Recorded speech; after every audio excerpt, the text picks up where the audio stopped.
So I'm going to start a series on common forms of science denial. Today I want to talk about the God of the Gaps. The concept goes back to our old friend Friedrich Nietzsche. In Thus Spoke Zarathustra, he ended up saying that there was a type of person who puts God into any gap that hasn't been covered by scientific evidence. If there's anything we don't know, then there has to be God there. Now, this series isn't about religion or anything like that, and the term has become divorced from religion as well. Instead, it has come to describe this fallacy, that if someone sees any uncertainty in your knowledge, then their interpretation must be true.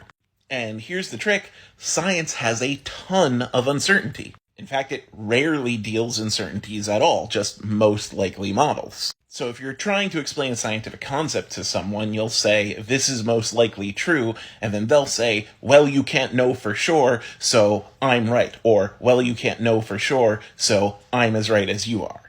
And that is not the case. God does not exist in the gaps. Because there are degrees of likelihood of being true. Degrees of uncertainty.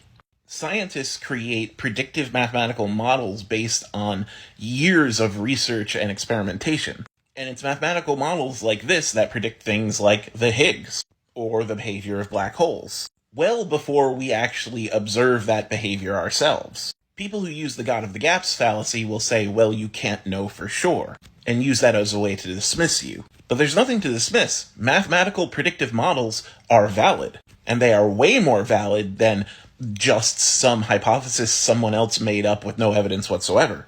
You stretch this line of thinking far enough and you get stuff like evolution is just a theory. The fact is, science is done in a world of uncertainty. Any good scientist allows for the opportunity for their hypothesis, their models to change and evolve or even be totally wrong. And scientists are comfortable with that uncertainty. They look at that uncertainty and say, we can't know for sure, but based on the evidence we have, this is the most likely outcome, or this is one of the most likely outcomes, one of the most likely hypotheses.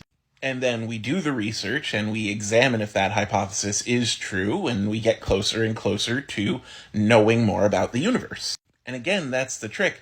We likely will never know everything.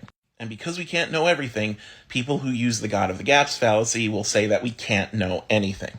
And they are just wrong. And frustrating too, so if you see this behavior, just don't engage.